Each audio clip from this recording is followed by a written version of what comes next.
So today we're starting our. If you have, how many of you were absent last class? You're gonna get your stuff printed off or stamped off by me, and I'll give you a grade. And then you'll get this worksheet. Once I see a thumbnail that is good. Now, what I did find yesterday is I did find some people's thumbnails were too simple.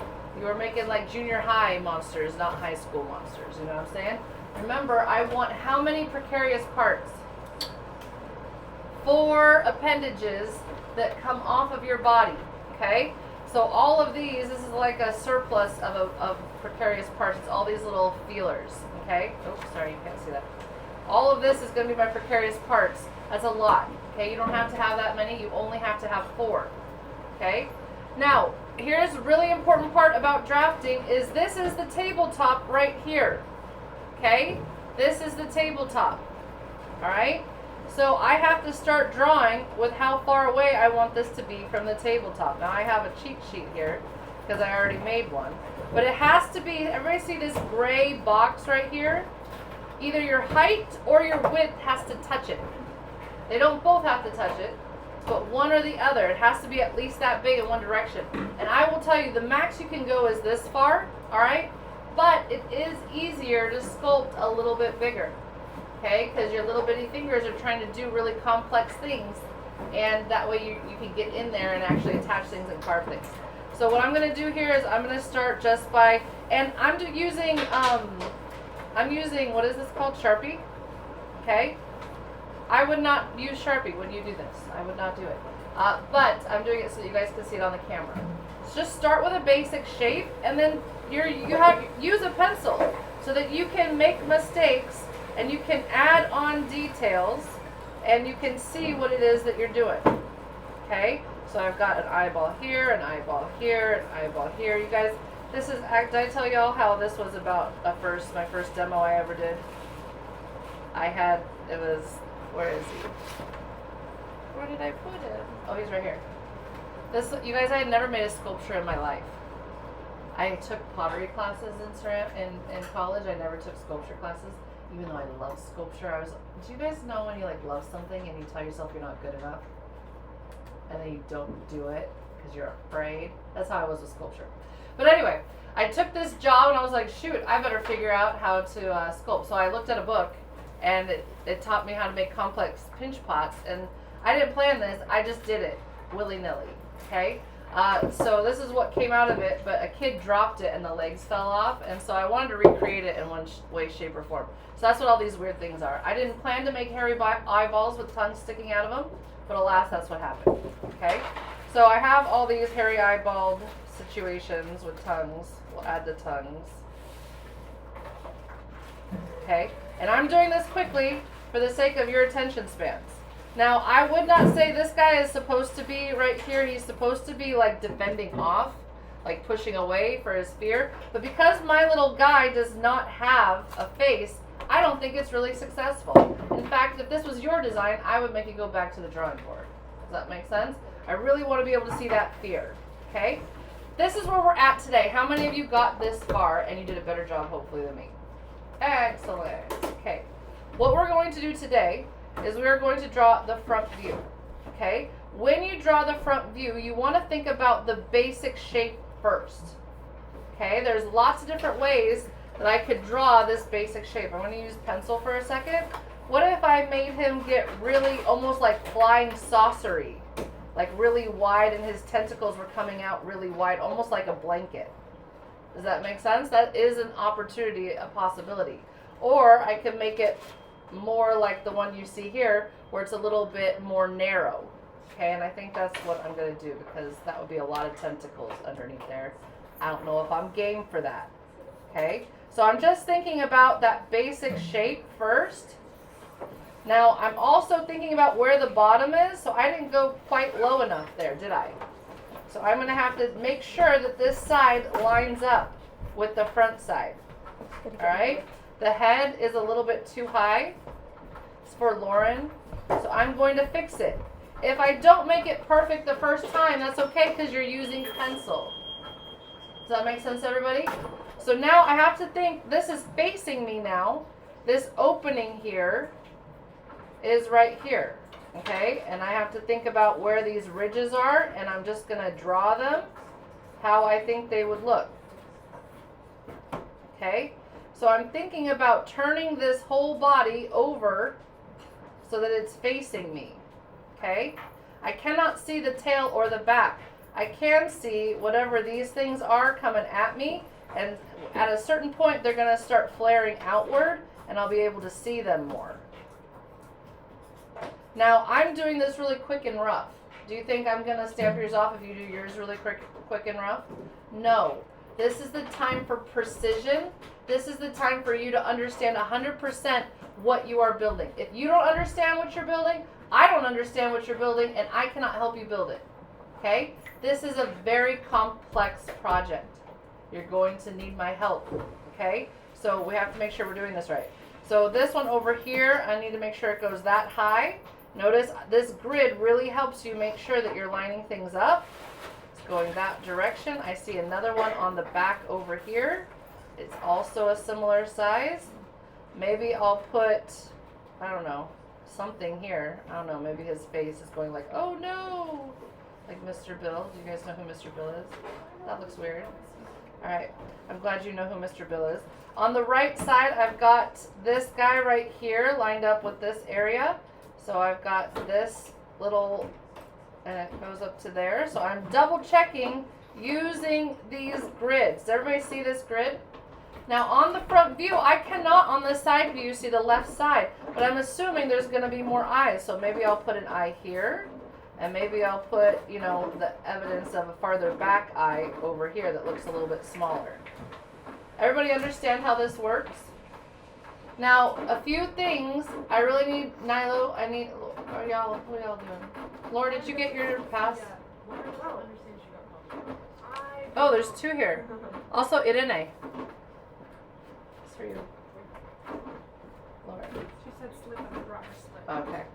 All right. So right here, I need everybody to understand I'm going to make you erase it all and start over. I'm going to make you restart if you don't do this right. When you come over to me, it has to be right.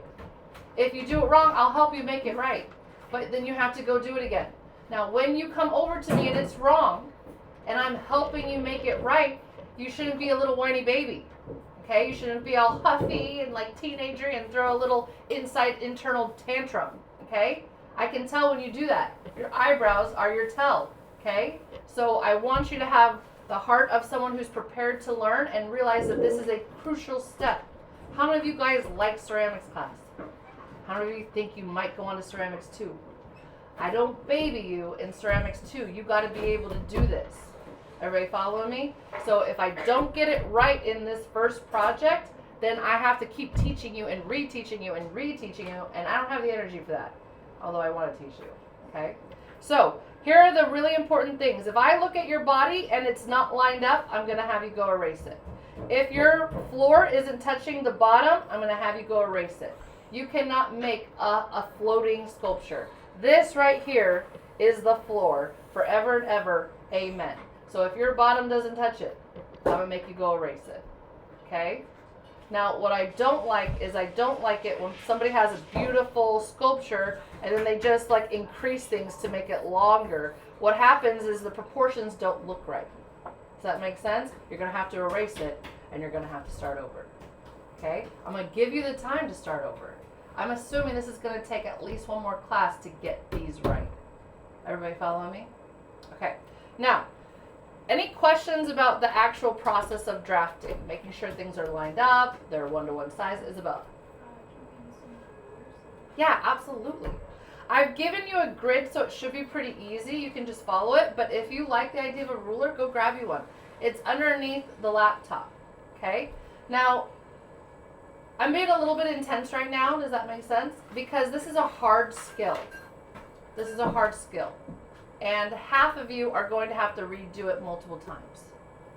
Okay? It doesn't mean that you necessarily have to restart from fresh. It means you might have to go and tweak a little part here or there.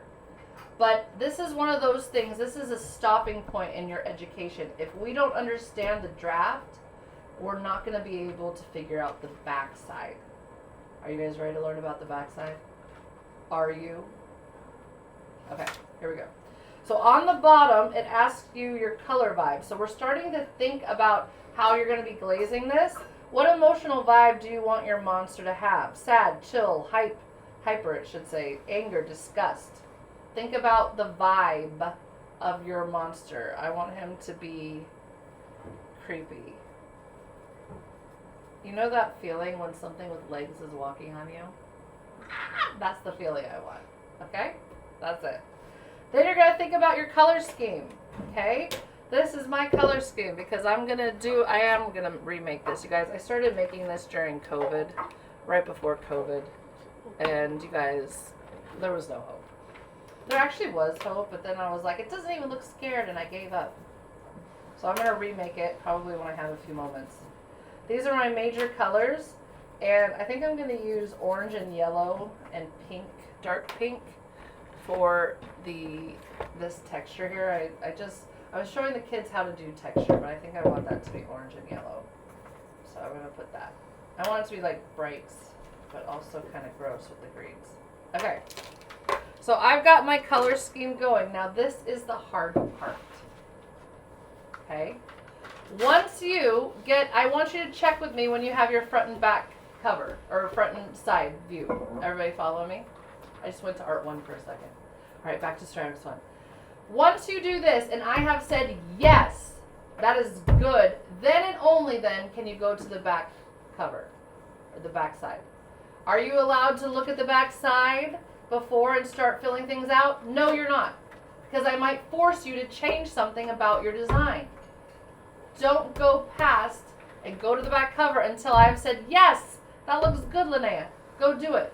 And then, are you guys ready for the back? Okay. So what you're going to do is you're going to find the edge here, and I like to fold it over so that you can look at the back here and the front. You can kind of go like this. Okay? You should already have a fold in the middle. That's not a big deal. That makes it fit inside of your folder. Okay? But what's on the back is your construction plan.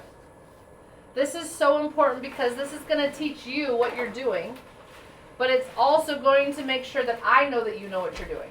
Okay? So we're going to go through this slowly together right now.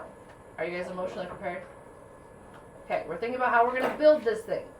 Your pinch pot construction. You will build a cowardly monster by combining multiple pinch pots that can be made into many different sizes and shapes. They can be squished and paddled, altered into unique shapes. They can also be combined to create hollow forms. With a highlighter, draw your pinch pots on top of your draft. Okay, so what does that mean, y'all? Look here at all, can you guys see? I don't know if you guys can see this. Let's see. Okay, these are all different pinch pots. You can make crazy shaped pinch pots just depending on how you shape it and pinch it. Okay? Some of y'all made like big bowl shapes for your animal pinch pots. Some of you made more of a half pill shape. Some of you, made like wonky looking shapes and formed it like Skylar's was kind of triangular at the end. You can make a pinch pot do anything just by how you pinch it. Everybody follow me with that? When we come over here, what I want you to find first is the torso. The torso is always and forever going to be the largest part. If your body does not have a torso, you are not going to get approved. You need to have at least 3 pinch pots, which means you have to have 2 for the torso and 1 for the head. Okay? So the first thing that I do right now is I find a big pill shape.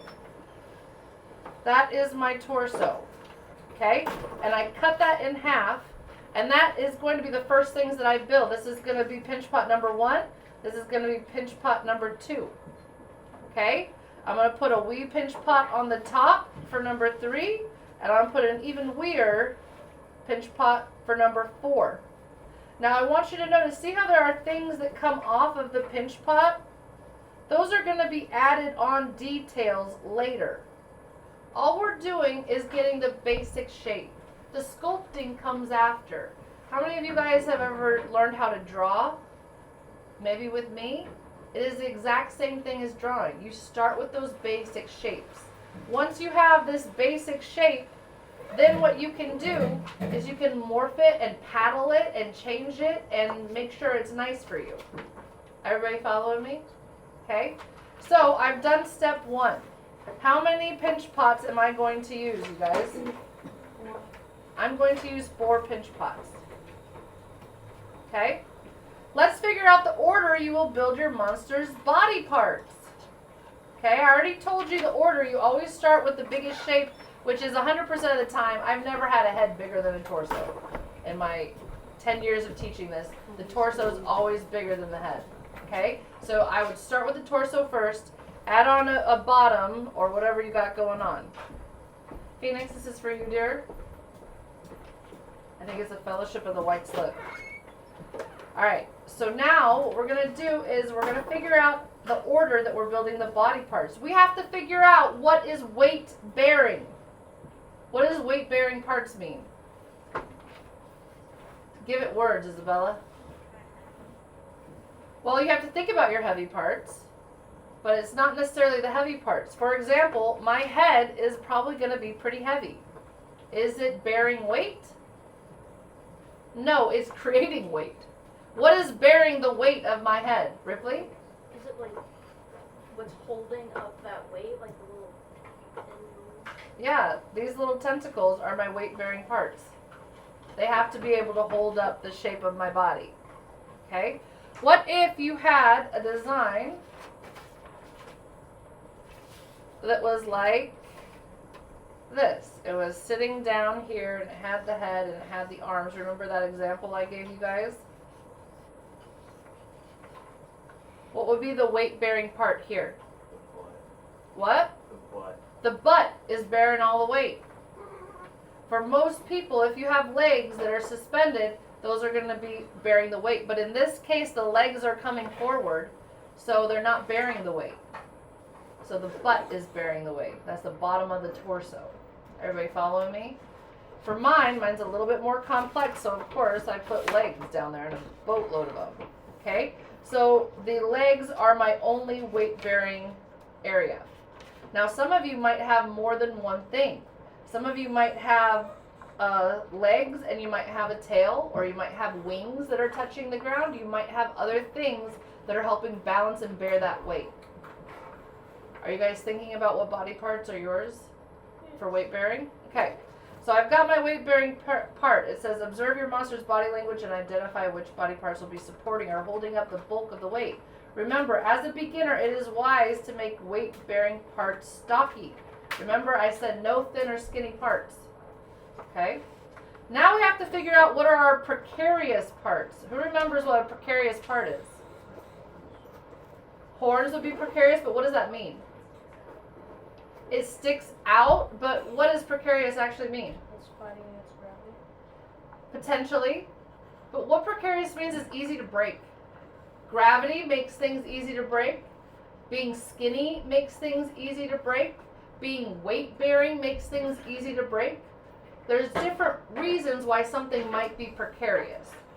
It's just when you're looking at your design, what is easy to break? So in this example right here, what would be easy to break? Arms. The arms and the legs. You can't see the side view, but those are sticking out. Those are going to want to snap right off. So I've got 4 precarious parts. If right here on precarious parts, when we start listing, you don't have 4, you got to go back to the drawing board. Okay? So, precarious parts are dangerously likely to break or collapse. Large precarious parts should be added before weight-bearing appendages, which will allow you to balance the weight-bearing parts correctly. What does that mean? Let me get you guys an example.